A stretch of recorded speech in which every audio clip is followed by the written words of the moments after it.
Hi there, everybody. Welcome to Pre-Practicum. My name is Dr. Teresa O'Halloran, and I am one of your instructors for the Pre-Practicum course. We are happy to have you in this course, and you will see that this is an unusual course if you started last fall or in the spring in our program. You'll see that this is an unusual course because we have 296 students in this course and 5 instructors. So this is quite different from theories class or lifespan or ethics. And I'll talk about the purpose of this online component and the purpose of Pre-Practicum overall. So we're just glad to have you. Our instructors include myself. I'm distance faculty for the Adams State Department, and Dr. Jared Tiemann, who is in Alamosa, on the Alamosa campus, as a faculty member. I think he's associate professor now. He was promoted. And then also we have 3 doctoral students. We have a doctoral program in counselor education and supervision, and these doctoral students are full co-teachers in the class. So they include Abby Krause, Fred Kane, and Kayla Frutel. I hope I'm saying Kayla's name correctly, her last name. So you'll be assigned to one of these instructors, one of the 5 instructors. And that way we can offer more support and guidance rather than questions being sent to any one of us. So that's the plan. You'll see that outlined as you're looking at the course. So what is this course about? As I said, it's very different from other courses, and it is both a preparation for Pre-Practicum and a kind of extensive orientation to the whole counseling program. You are in our program and either right now focused on either school counseling or clinical mental health counseling, and so you'll be learning more about that by watching those advisors' videos.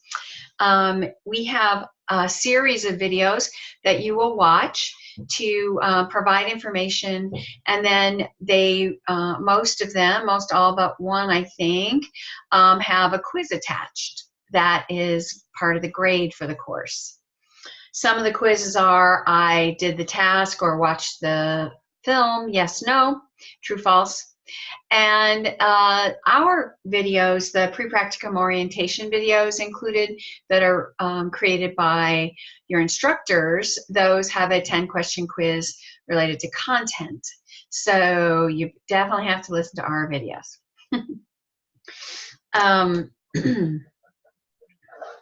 So the aspects of the course, as I said, include several videos, and there's school or clinical mental health orientation videos. There are our videos, and there is a folder with advising videos. Melissa Moeller, your advisor, whom you've all had some connection with, made some very brief videos that cover specific content. And it's very important that you get oriented to what's up. Because as an online student, it's kind of tricky to stay on top of all of it. And this is designed to help you. So you need to take advantage of what's being offered here. Then you're also required to go access the clinical manual, which is on our webpage, and read and review the clinical manual, and then take a quiz that says, yes, I read and understood the clinical manual. This manual is the main guide to everything that happens clinically. So Pre-Practicum, Practicum, and your internship are all guided by the requirements in the clinical manual. So it's important to know how to locate it, to review it carefully, and just be up to speed with what am I getting into here? What's the story? And even as I say that, I recognize that some of you are just beginning the program this week. And so there is another set of videos that will be especially important for you, and they are the Blackboard how-to videos. So I hope you'll check those out. All of you should check them out because you may learn some tips and tricks that you didn't know before, but they're very helpful in helping you be successful in your online classes. So, so you have things to do, videos to watch, the clinical manual to review, and then quizzes. And then you also need to obtain liability insurance, which you get as part of membership with, which is required in this course, membership with one of the professional organizations, the American Counseling Association, the American Mental Health Counselors Association, or the American School Counselor Association. Those are the three organizations that one of which you need to join and be a member of as a student membership.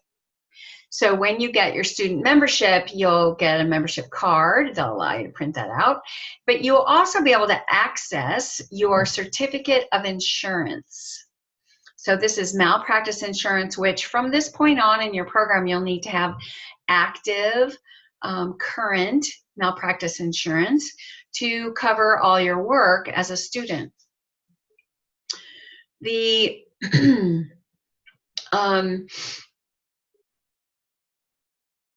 so when you, sorry, I got a little lost there, didn't I? The certificate of insurance. The reason I got lost is that sometimes it's tricky for people to figure that one out. There are samples in the assignments section, which show 3 different samples of the way it looks. The components that must be on a certificate of insurance are the policy number, the dates, beginning to end, and your name and the company of the name that is insuring you. So all of that is naturally there. You just need to make sure it is before you submit it. For anything you submit in the course needs to be submitted as a PDF, not as a TIFF or a GIF or a photo. No, it needs to be a PDF. And so you'll have to figure out how to do that on your computer. It's easy to save as PDF. It's an option. Okay. And then finally, you'll have a paper due, which is near the end of the semester. Your paper is a opportunity for you to learn more about the profession. So you'll visit professional organization web pages. They're listed in the syllabus. And summarize what you learn. This is due July 1st. So regarding all of those, know that due dates are due dates. They're not wishy-washy. This is the due date. So make sure you accommodate your life to make that happen. In fact, my #1 tip for being successful as a graduate student, especially in an online program, but any graduate program, my #1 tip is that you take a look at your life as you begin and see not where can I fit it in, but what changes do I need to make in my life to allow myself time to be and mental focus to be successful as a graduate student. It's not, even though it's online and it's convenient, you can do it at 11 p.m. That doesn't mean that at 11 p.m. after a long day of full-time work that you'll be sharp and bright and ready to do a good job. So you need to really think about, should I cut back on my work? How do I get support at home with kids and family responsibilities? So to be successful, you really need to prioritize your graduate work. It can't be just sort of snuck in when you have a free minute. You won't be able to do it, and you'll burn out. It'll be tough on you. Yeah. So my other thing I'd like to do, I'm looking over here at my computer, is to go down, just for those of you who are new, the left column. They're gold. They're always gold in our Blackboard courses. And so you'll want to check announcements, and your announcements pop up on your main page when you sign into Blackboard. Make sure you read those, and there are 2 in there for you now. Also, the syllabus folder includes your syllabus and instructions on how to make an avatar, and so you'll need to go look at that to see what's an avatar. The next aspect is the video folder, and you'll see there are many in there. So, and I'll talk about those due dates in just a minute. There's also the discussion tab or link here, and if you clicked on discussion, you would see that we have sections set up for each of you based on the first letter of your last name. And so we have clustered you in this way. This way, each of the instructors can give you more focused attention. So make sure you pay attention to which section you're posting in, and reach out to your instructor, not all the instructors or anything like that. So let's see. So due dates. There are things due this Friday. So I'm coming to you on May 20th, Monday, May 20th. And there are things due on Friday by midnight. Whenever things are due in the out-of-state classes, it's almost always midnight, and that would be Mountain Time. So things that come in after that point will receive a reduction in point value. So it can really impact your grade in the course. You need to get things in on time. So we could reduce it. It might be reduced by 10% or more based on the length of time that it's late. And liability insurance is due next Wednesday, so you have 10 days for that. Mainly, it takes a little while to get organized and to get that purchased. And then the advising videos are due the next Friday on May 31st. Your other things are due later in the semester, and so you'll want to pay attention to that. July 1st, your professional organization assignment paper is due. So then I want to say a few things about intensives. It's exciting. You're coming. This is the beginning of counselor training, where you get to learn about what am I going to do in this chair as a counselor, and how do I learn how to connect with people, what's important as a counselor. That's my dog in the background. We're just going to let her go on. But I want to tell you about intensives. Number one, there's a lot of things to do to prepare. You've been told this over and over. I'm repeating. This is high altitude. Alamos is in a high altitude area. And to prepare for that, you need to be drinking lots of water, like more water than you probably regularly drink. Dehydration worsens altitude sickness. You also need to get adequate sleep.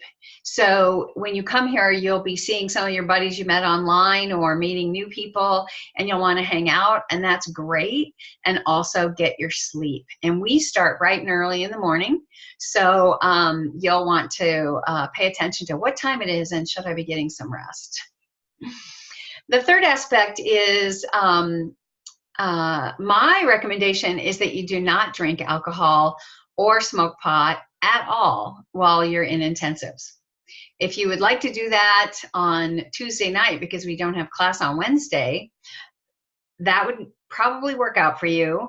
But alcohol and marijuana, even though it's legal in Colorado for adults, they both have heightened effects in Colorado in the high altitude, and you need to be sharp. These classes require you being mentally, emotionally, physically sharp, and so those two chemicals will impact your ability to be present, to perform, to be open. Yeah. I also recommend that you let go of work, your work at home. Some of you may work online, and you just need to let go of that while you're here. You'll be much better off. You won't have any assignments due during your intensive week. You will have assignments due maybe a couple days after you get home, but those have been assigned since today, May 20th, so you have plenty of notice to get working on those. But you won't have anything due the week that you're in intensives. And so really let go of that, let go of work, let go of other responsibilities, and just be in intensives. It's a rich experience. So it's rich because you have the opportunity to grow. It can be amazing. People report making the beginning of professional connections. People get really close to others in their cohort often. And so it's a great opportunity. It's also emotional. Like in our counseling practice, you'll learn things about yourself that either you kind of like put to the side or you didn't really want to look at too much. But we look at those as things that might get in the way of your being able to connect with a client. And so those will come up, and you'll be asked to look at them. And so it can be a challenging experience. So your schedule includes both the pre-practicum class, either morning or afternoon, and then a growth group, morning or afternoon. The class involves practice, where you'll be both client and counselor. You will be working with real material, not role-playing anything. You're bringing yourself here.